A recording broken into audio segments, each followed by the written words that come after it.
प्रणाम गुरुजी। मैं और मेरे माता पिता 3 साल से परेशान हैं। मेरे को एक पीपल के पेड़ से भूतनी लग गई है। वो रात को रोज 11 से 2 तक हमारे पास आती है और बहुत भयानक रूप दिखाती है। और कुछ कहती है क्या? मैं तुझको मार दूंगी। तो तुम कहा करो मैं तुझको तार दूंगी। मैं लाडली जू की नगर की हूँ, लाडली जू की हूँ, तू कैसे मार पाएगी? बच्चा, कोई ऐसा सामर्थ्यशाली नहीं है कि लाडली जू के ग्राम में, लाडली जू के नाम में लगा हो उसे कोई भूत भूतली लग जाए। सच्ची बात यह है, इस बात को सब स्वीकार नहीं करते, कहते बाबा जी पागल है, सब भगवान ही है, उनके सिवा कोई नहीं। ये भूत प्रेत जितनी योनियां है ना, मेरा ठाकुर नाटक कर रहा है, ये बात मान लो। नामदेव जी के सामने लंबा चौड़ा भूत प्रकट हुआ, बोले आओ लंबकनाथ प्रभु आप ही आए। अले वहां भी ठल प्रकट हो गए, क्योंकि वही है। पंखे में, बल्ब में, हीटर में, फ्रिज में यंत्र के आकार के कारण उस बिजली का प्रभाव बदल गया। एक बहुत गर्म कर रहा है हीटर, और उसी बिजली से एक बहुत ठंडा कर रहा है, इतना ठंडा कर रहा है कि पानी बर्फ हो गया। एक है जीवन दान दे रहा है, छू जाओ तो जीवन ले ले, वही बिजली, बिजली में कोई अंतर नहीं। ऐसे ही श्री कृष्ण रूपी बिजली सब अनंत ब्रह्मांडों में व्याप्त है। हम उधर देखें, जब कोई भयावह स्थिति आवे उस समय आप चिंतन करो मेरे प्रभु पधारे हैं, बिल्कुल नहीं। और ये तुम विश्वास कर लो कि राधा किशोरी के नगर में जन्मी, उनकी सखी हो और राधा राधा जिभ्या से कहो, कोई छू नहीं सकता। बच्चा, बिल्कुल कोई नहीं छू सकता। आज से तुम डरना मत, पक्का? और जब तुम्हारे सामने कोई आए तो जोर से चिल्ला के कहना लाडली किशोरी राधा, फिर हमें बताना। करना तो तुम, ठीक है, ऐसा करना और फिर हमें तुम बताना। अगली बार आना, बताना भूत कैसा है, कहाँ है भूत, ठीक है? फिर हम भूत के पीछे लग जाएंगे हम महाभूत है जब गंगा किनारे भ्रमण करते थे ना, तो काफी वर्ष गंगा जी की प्रदक्षिणा में किनारे किनारे व्यतीत हुए। नई अवस्था, तो जैसे कभी मन भयभीत करता ना कि यहाँ स्मशान है, कुत्ते लाश खा रहे हैं, कोई साथी नहीं, बड़ा संन्यास मार्ग में, तो तत्काल चिंतन आता, जब सर्वम खलमिदम ब्रह्म, तो भूत की सत्ता कहाँ है? मन कहता नहीं है, तो वही स्मशान में जाके बैठते, बैठ दिखा कहाँ है, कौन है, क्या है? सही कहते हैं। पूरा जीवन पीछे का जो सन्यास का, पूरी गंगा जी के किनारे किनारे भ्रमण करना, कुछ यमुना जी का भी किनारा इछावर आदि के लिए, महा स्मशान काशी, जहां 1000 लाश रोज रखी मिलेगी, सैकड़ों चिताएं एक साथ जलती है। भगवान भूत भावन कैलाशपति की नगरी जो महाश्मशान कहा जाता है, आप जाकर के देख लीजिए। मणिकर्णिका घाट में ऐसे लाशें रखी जैसे फूल मालाएं, और वहां चिता जलती ही रहती है। और उन्हीं घाटों पे कभी ऐसा नहीं हुआ कि भय लगे। भय तब है जब आप स्वीकार कर लो। अभी आपको भयभीत कर दे कि वो जरा सी हवा लगी पर भूत, भय। आप देख लो, बिना मतलब के भूत आ जाएगा आपके दिल, आवाज भी आने लगेगी। ये मनीराम बहुत विचित्र है, आपको बिल्कुल लगेगा कि वो कहीं कोई ऐसा नहीं। एक योनि है, भूत योनि है, जो कर्म बिगड़ जाने के कारण, जैसे धुंधकारी प्रेत योनि को प्राप्त, ऐसी योनि है।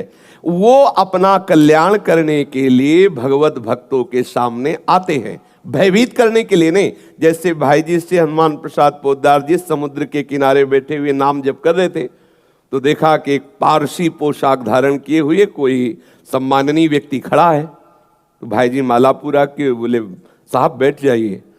तब वो ऐसे सांस ली और बोले आप बोले तो मेरे को हिम्मत पड़ी, डरना नहीं। तो भाई जी ने कहा हम क्यों डरेंगे? बोले मैं पुरुष नहीं हूं, मैं भूत हूं। तो एक बार तो भूत सुन करके लगता है कि भूत, तो भाई जी ने कहा कोई बात नहीं, भूत है तो आप यहाँ क्यों आए हैं? तो उनका मुझे पता है कि यदि आप चाह लोगे तो मेरा उद्धार हो जाएगा। तो उनका आप बताइए फिर आपका उद्धार कैसे होगा? मैंने जो भी भजन साधन, जो भी शास्त्रों का स्वाध्याय किया, आप बताइए मैं उससे मार्ग ढूंढूं। तो उनका गीता पढ़ने से मेरा उद्धार नहीं होगा क्योंकि गीता मुझे कंठस्थ है, भागवत पढ़ने से मेरा उद्धार नहीं होगा क्योंकि भागवत मुझे कंठस्थ है। मैं कोई साधारण प्रेत नहीं हूं, मैं प्रेत लोक में भी बड़े सम्मान से रहता हूं। थोड़ी बात बिगड़ गई है, इसलिए मैं प्रेत योनि को बन गया हूं। आगे बड़ा चरित्र है, भाई जी ने उनका उद्धार किया। बहुत सी प्रेत योनि की घटनाएं, कौन कौन प्रेत योनि में गया, कैसा कैसा, बड़ा उसमें विवरण है। तो ये एक प्रेत योनि है जिनके कर्म बिगड़ जाते हैं। जैसे नंदगांव में गुफा में एक संत भगवान भजन करते थे, तो पीछे से आवाज आई, बाबा थोड़ी जूठन दे दे। तो मुड़ के देखा, कोई दिखाई नहीं दिया, एक कुत्ता दिखाई दिया। फिर आवाज आई, बाबा सुना ना है, थोड़ा जूठन दे दो। फिर मुड़े, बोले कौन हो? तो बोले ये जो कुत्ता दिखाई दे रहा, मैं कुत्ता नहीं हूं, मैं प्रेत हूं। और तुम प्रेत हो, कैसे आए?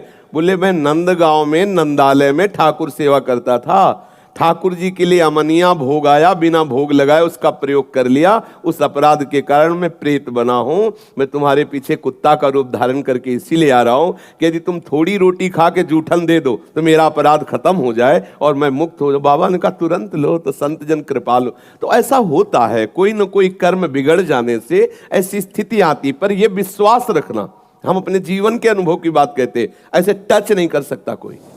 त्रिभुवन में चाहे जितना बड़ा ब्रह्म राक्षस वेताल कोई भी हो, कोई स्पर्श नहीं कर सकता। यदि आप नाम जापक हैं, चाहे वो राधा नाम, कृष्ण नाम, कोई नाम जप कर रहे हो, नाम जापक को स्पर्श नहीं कर सकता। ऐसे कई घटनाओं में हमको दिखाई दिए हैं, ऐसा देखा है। वो निर्भय होकर, कोई भय नहीं लगा, ऐसा देखा। जैसे एक बार 3 बजे हम शौच के लिए कमंडल उठाया, तो जंगल में जाना होता था, कोई शौचालय की ऐसा, वो तो अभी कुछ वर्षों से शौचालय का ऐसी व्यवस्थाएं बनी नहीं। तो ग्रामीण आदि देशों में कहीं शौचालय पूरे नगर में नहीं होती थी, वो तो अभी व्यवस्थाएं हुई। तो कमंडल लेकर शौच के लिए निकले, तो देखा कि गांव के बाहर एक नववधू लोटा लिए शौच के लिए जा रही। तो हम खड़े हो गए कि ये जिस दिशा को जाए उससे विपरीत दिशा में हम, वो खड़ी हो गई। फिर विचार किया कि हमें लगता है ये यहीं शौच में बैठना चाहती, तो हमने रफ्तार बढ़ाई। जब रफ्तार बढ़ाई तो देखा कुछ दूर आगे जा रही, तो लगा कि ये तो पीछे खड़ी थी, आगे। हमारा ये था कि हम कभी डरने वाली स्थिति में अपने को नहीं खड़ा करते। हमारे मन में आया नहीं नहीं, ये मेरा भ्रम है, वो हमसे आगे निकल गई होगी। जब वो आगे गई तो हम पीछे मुड़े, तो देखा हमारे दूसरे रास्ते में खड़ी। अब हमें पक्का विश्वास हो गया कि ये कोई स्त्री नहीं है, कोई पतित आत्मा है जो इस रूप में है। जोर से भगवान नाम उच्चारण, खत्म खेल। ना कोई भय और ना वो हमें दोबारा दिखाई दी। एक बार ऐसा हुआ कि सैमसी में जहाँ गुरु आश्रम है, तो एक खंडेर था, और हमें खंडेर बहुत प्रिय है शुरू से। ऐसा मतलब बिगड़ेल स्थान, पुराना वृक्ष या ऐसे कोई कुटिया, ऐसे पहले संन्यास मार्ग में ऐसे रहना अच्छा लगता था कि जहाँ जिसका किसी काल। तो रात्रि में उस खंडहर में जाकर के लेटे, वहाँ के लोगों ने रोका, आश्रम वाले लोगों ने, वहाँ मत जाइए। हम सोचा आश्रम के कई लोग यहाँ लेटते हैं तो बातचीत करेंगे, इसलिए एकांत।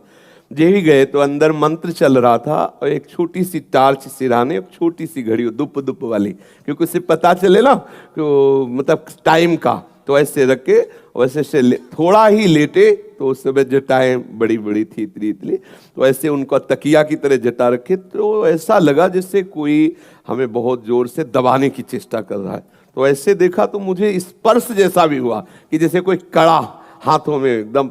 ऐसा कैसे हो सकता है? जब हम मंत्र जप रहे हैं तो कोई ऐसा कैसे हो सकता है कि कोई अशुभ आत्मा के छुए? तो टार्च लिया, बाहर निकले, कोई नहीं। मुझे लगा कि मेरी मानसिक बिगड़ेल बुद्धि हमको भयभीत करना चाहती है। नहीं नहीं, मैं नहीं मान। एक मन ने कहा यहाँ से हटके, वहां से हमको जिद्दी स्वभाव था, नहीं देखूं कैसा क्या। फिर वही जाके सोए। थोड़ी ही देर में फिर स्पष्ट अनुभव हुआ कि ऐसे। तब हम बैठ गए तत्काल मंत्र जपते हुए।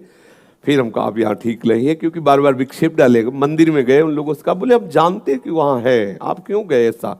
तो हमने जीवन में देखा है कि अगर कहीं ऐसी प्रेत आत्मा आदि हो, वो आपको परेशान नहीं कर सकती। आपको जैसे गोकर्ण के सामने धुंधकारी प्रकट हुआ, कभी वो अग्नि बनता, कभी वो ये बनता, कभी भेड़ बनता, कभी सिंह, समझ गए अधोगति को प्राप्त। लेकिन कोई ऐसा नहीं कि उनका अनिष्ट करे और रो के कह रहा था कि मेरा उद्धार कर दो, मेरा कल्याण कर दो। तो ये प्रेत आत्माएं भगवत धाम वासी, भगवान नाम जापक, वैष्णवों के प्रति अपना कल्याण करने के लिए आती है। किसी को भी कभी घबराना नहीं चाहिए। यदि कभी ऐसी परिस्थिति हो तो उच्च स्वर से नाम कीर्तन करने लगना, विश्वास करना, तुम्हें छू नहीं सकता कोई। ये हम इसलिए सत्ता नहीं मानते। जैसे कभी कोई प्रश्न करता है तो कह देते मेरे भगवान ही भूत रूप में आए। ये एक स्थिति है, एक भावना की स्थिति जो सत्य भावना है। वासुदेवा सर्वमिति, तो सब प्रभु ही है, और सच्ची बात सब प्रभु ही है। लेकिन ये जो अगर हम उस स्थिति को नहीं पहुंचे तो पक्का समझ लो कि अगर प्रेत योनि का कोई भी जीव तुम्हारे सामने आता है और तुम भगवान नाम जप कर रहे हो तो तुम्हें कभी परास्त नहीं कर सकता। और एक मतलब चूंकि अब श्री किशोरी किशोर जी की चरण शरण में है इसलिए उस मंत्र का प्रयोग नहीं करते। ये मंत्र ऐसा है कि इस मंत्र के उच्चारण मात्र से कहीं भी भयानक प्रेत हो, कहीं भी कुछ हो, सब नष्ट हो जाएगा। नारायणानंत हरे नृसिंह प्रहलाद बाधा हरे कृपालु, इतना लिख लो, लिख लेना। नारायणानंत हरे नृसिंह प्रहलाद बाधा हरे कृपालु, इतने का हमने प्रभाव देखा। कहीं भी कोई भी विघ्न स्पर्श नहीं कर। नारायणानंत हरे नृसिंह प्रहलाद बाधा हरे कृपालु, इतना है। पर श्री किशोरी किशोर जी के शरणागत की गर्दन उतर जाए तो भी ना बोले इसे। ये हम इसलिए बोल रहे हैं कि मतलब जो नहीं जुड़े हैं, अगर उनको ऐसा लगता है तो ये लाखों बार प्रयोग किया हुआ मंत्र है, आप देख लेना। और एक महामहिमा में, अब इसलिए कि सब भाव के जन होते हैं, कहीं भी कितनी भी भयानक परिस्थिति हो, तुम्हें लग रहा हो कि यहां हमारे प्राण संकट में है, अगर ये मंत्र शास्त्रीय पद्धति से संयमशील पुरुष हो और उच्चारण कर ले तो तुम्हारा विघ्न करने वाला वहां से भागेगा और नष्ट हो जाएगा अगर तुम्हारे समीप आएगा। ओम अघोरेभ्यो तो घोरेभ्यो घोर घोर तरेभ्या सर्वेभ्या सर्व सर्वेभ्यो नमस्ते अस्त रुद्र रूपेभ्या। ये प्रयोग किया हुआ कोई त्रिभुवन में ऐसे नहीं कर सकता। अगर इसका प्रयोग हो जाए वैसे कर दे वो तो वहीं नष्ट मिलेगा। पर इन मंत्रों को जागृत किया जाता है, इन मंत्रों को सिद्ध किया जाता है, वो संन्यास मार्ग की पद्धति हो। यहां तो बोलो जय श्री राधे, बस इतने में हो गया। कोई छूने वाला, कोई मंत्र याद करने की जरूरत है। हमारी राधा किशोरी के चरणों के गुलाम बनवारी है ना, और बनवारी के गुलाम अनंत ब्रह्मांडों के सब लोकपाल हैं, सब शक्तियां हैं। इसलिए अपने को कोई डरने की बात नहीं। अपने तो श्री राधा राधा राधा बोले, बस इतने से। जहां कहीं भय लगे तो उस समय ना भयभीत होना, ना मौन रहना, चिल्ला के बोलना राधा राधा राधा राधा। ठाकुर वहीं खड़ा मिलेगा, और जहां ठाकुर हो वहां किसी की और ठकुराई चल नहीं सकती। इसलिए निश्चिंत रहे।